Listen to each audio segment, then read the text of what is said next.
édition de Check-up, votre magazine Santé et Bien-être.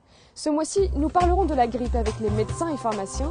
Cette saison n'échappe pas à la règle, une campagne de vaccination est déjà lancée. Mais tout d'abord, le dossier de ce nouveau numéro. Le mois d'octobre était consacré à une lutte, celle contre le cancer du sein. Aujourd'hui, une femme sur 8 est confrontée à ce cancer au cours de sa vie.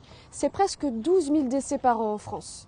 Heureusement, c'est aussi une maladie qui se soigne bien si elle est détectée rapidement. Nous avons rencontré Laurence et Gaëlle. Toutes les deux ont eu un cancer du sein à l'âge de 38 ans. L'une est guérie, l'autre est en rémission totale depuis peu. Les deux amies ont accepté de nous parler de leur parcours et de nous raconter comment elles se reconstruisent aujourd'hui.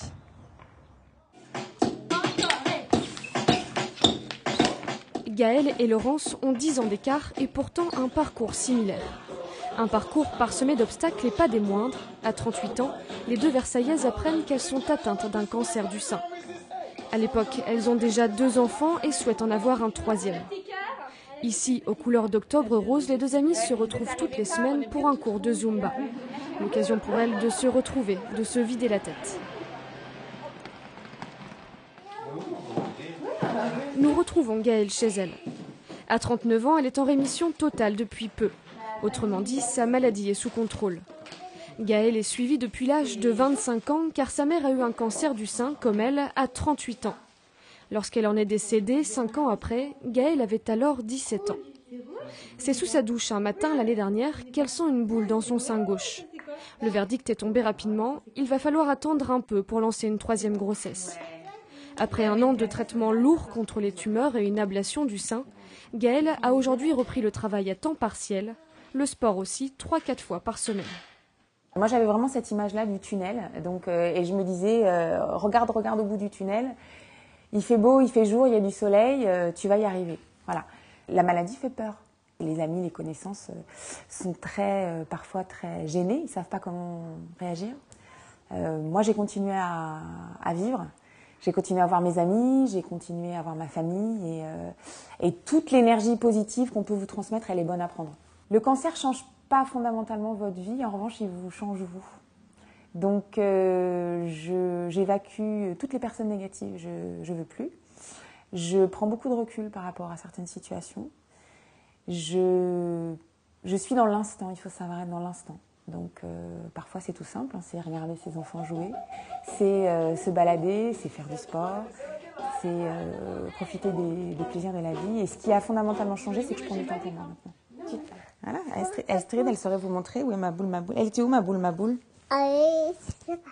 Tu sais pas? Oh, tu sais plus? Et ici ta boule. Petit à petit, Gaëlle se reconstruit. Une phase importante qu'il faut savoir bien gérer. On va laisser aussi la normalité revenir. Parce qu'en fait, il y a une chose qui est très importante, c'est que quand vous êtes malade, vous avez plein de gens autour de vous, que ce soit la famille, mais surtout les médecins.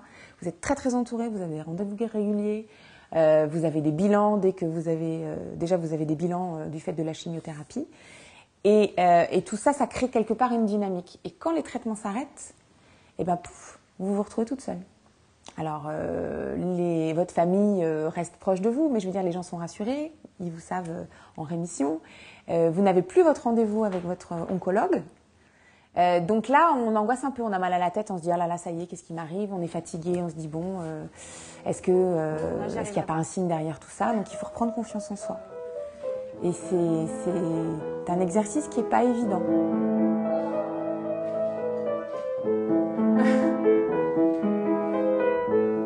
Si Gaëlle est encore sous traitement avec des cachets tous les matins et des piqûres régulières, son amie Laurence, elle, en a fini avec la maladie. C'était il y a 10 ans.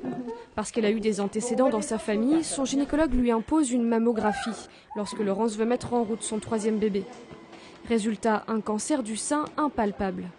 Après 4 ans de traitement et une ablation du sein, à 42 ans, elle entame sa grossesse et donne naissance à Oscar, âgé de 5 ans aujourd'hui. Ça, c'est un conseil qu'on peut donner, c'est quand on est au début de sa maladie, d'arrêter de chercher le pourquoi du parce qu'on ne saura jamais pourquoi on a eu un cancer et c'est vraiment une perte de temps. Il faut absolument se donner un chemin hyper positif et je dirais que la force, on la trouve en nous. Vraiment, c'est petit à petit, Voilà, l'image toujours, l'image du train avec ses étapes, avec ses wagons. Voilà, on avance, chaque pas, chaque jour un pas, et puis on va y arriver. C'est quoi ça? Si, tu sais très bien. On peut en parler autour de soi, mais il faut le regard. Oh ma pauvre, ça c'est insupportable, c'est pas possible. Donc non, parce que je pense que quand on est dans la maladie, on n'est pas du tout, on la voit. Enfin, c'est pas je pense, je le sais, on ne la voit pas du tout de la même façon que ceux qui n'y sont pas. On la voit de façon plus positive. Bon, un peu négative de temps en temps, mais quand même de façon. Je pense qu'on a moins peur que ceux qui ne sont pas dans la maladie, qui sont en fait un peu impuissants. Ils sont. Après la maladie, Laurence se sent métamorphosée. Bon, on ne voit pas tout en rose, mais je crois que. On aime la vie, à 200%, on a envie de faire plein de trucs et c'est formidable. Comme elle, chaque année en France, près de 50 000 femmes apprennent qu'elles sont atteintes du cancer du sein.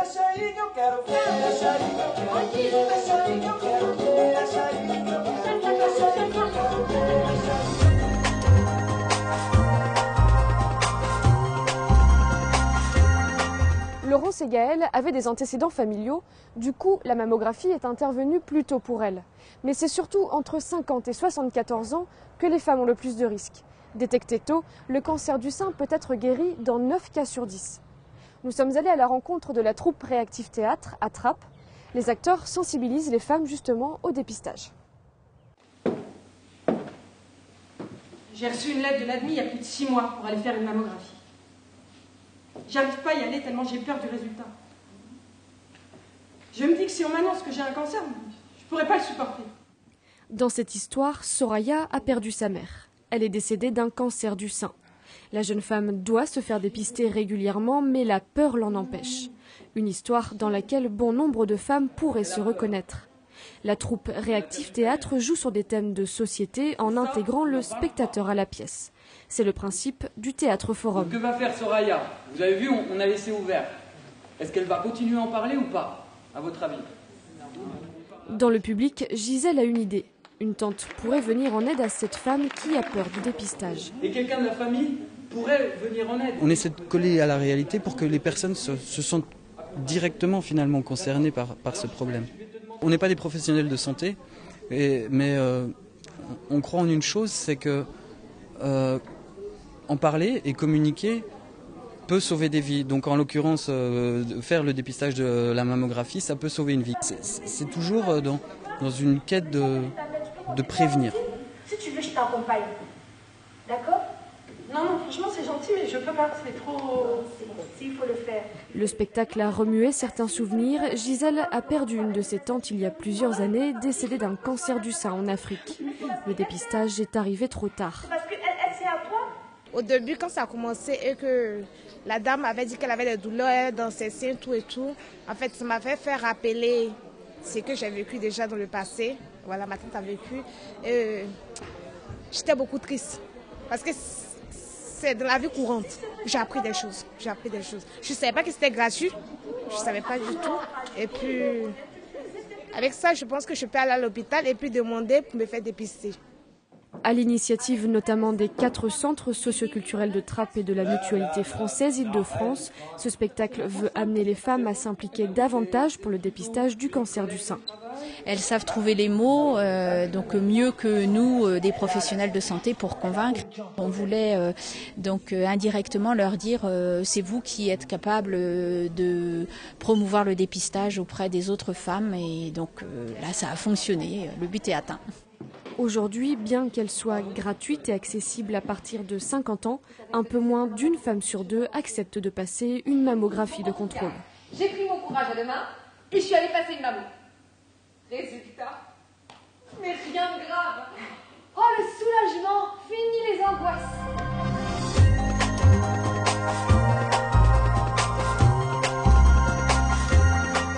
Le taux de vaccination contre la grippe est en perpétuelle chute. En cause notamment les inquiétudes suscitées par le vaccin contre l'épidémie H1N1. C'est pourtant loin d'être une maladie anodine. La Caisse primaire d'assurance maladie a lancé une campagne nationale de communication. Un reportage de Wilfried Richy. Justement, je sors de la pharmacie, j'ai acheté un vaccin. Pour me faire vacciner, ça va être la toute première fois que je vais me faire vacciner. Ils ne sont pas nombreux comme cette femme à faire le choix de la vaccination contre la grippe. Seulement 50% des Français, dits à risque, femmes enceintes, personnes âgées, en surpoids ou asthmatiques, se protègent régulièrement contre une maladie qui entraîne pourtant 6 000 décès chaque année en France. Il est très difficile d'avoir les chiffres précis. On estime dans le monde que c'est à peu près 1,5 million de personnes par an quand même. En France, c'est probablement quelques dizaines de milliers de personnes qui meurent chaque année des conséquences de la grippe. Donc ça vaut largement le coup de les protéger. En général, la grippe se caractérise souvent par des températures assez élevées et une survenue très brutale, ainsi que la présence de douleurs musculaires. Et c'est contre les idées reçues qu'il faut lutter le plus souvent. Non, le vaccin ne donne pas la grippe. Et oui, une nouvelle vaccination est nécessaire tous les ans en raison des mutations du virus. Dans cette pharmacie, on constate tout de même que le message commence à passer. J'ai pas regardé mes stocks, mes sorties, mais vu quand j'ouvre le réfrigérateur, parce que les vaccins se gardent au réfrigérateur, quand je regarde, je pense que j'en ai vendu plus que l'année dernière. 10 à 20% de plus. Le vaccin coûte à peine plus de 6 €, remboursé à 70%. Il est gratuit pour les personnes à risque, notamment celles de plus de 65 ans. 225 000 assurés dans les Yvelines ont ainsi reçu un bon de prise en charge. Il faut attendre une quinzaine de jours après la piqûre pour être immunisé.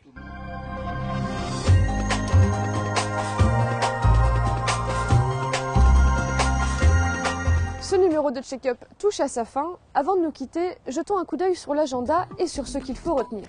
Du 3 au 5 décembre prochain, ce sera la 3e édition des Rencontres de l'autonomie.